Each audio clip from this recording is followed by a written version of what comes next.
Valerie Dekimpe's been keeping a close eye on these latest developments. She joins me on the set for more. Valerie, first of all, let's talk about these two new districts now even closer to Kyiv that have come under fire. Right. So Russian troops and tanks have not yet entered the capital. So the latest attack is coming from the air. And I have a map of Kyiv that I want to show you.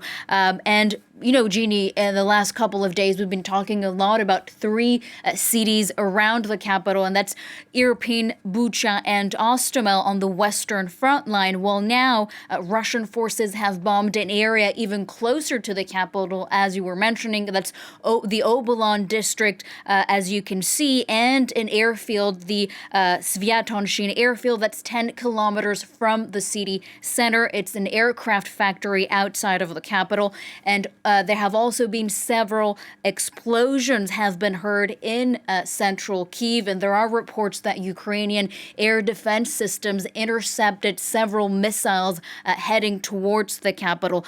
So quite clearly there, Gina, you can see how, the attack against Kyiv is getting closer and closer on a ring, even, closer to the capital. We have some images as well of the aftermath of this morning's attack against Obolon, a residential area, as you were mentioning. At least one killed, 3 people wounded. This, of course, could change in the coming hours. So there's continuous fighting all around the capital, west and east of Kyiv.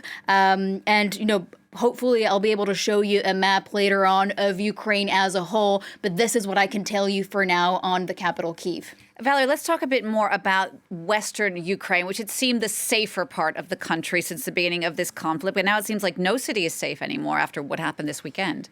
Right. So again, the west of the country was seen as a safe haven for refugees. Also, several embassies had been relocated to Lviv, west of the country. But the latest attack on the Yavoriv base now Russia firmly setting its sights on the west of the country in Ukraine. Last Friday, we saw there you can see attacks on Lutsk, so that's west of the country, Ivano-Frankivsk as well last Friday.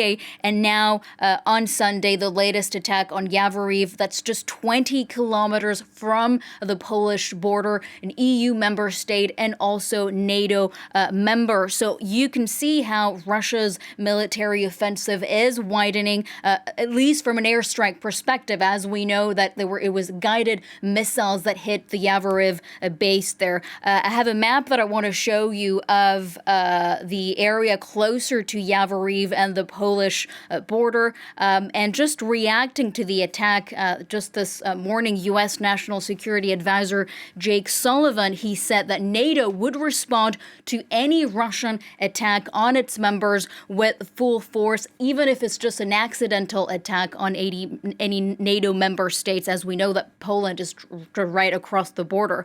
He did note, however, that the attack did not come as a surprise to the American intelligence community, as this was a sign of frustration in the Kremlin that the Russian advances were not going forward as quickly as expected. Valerie, thank you so much for that very latest on what's happening there in Ukraine. Now,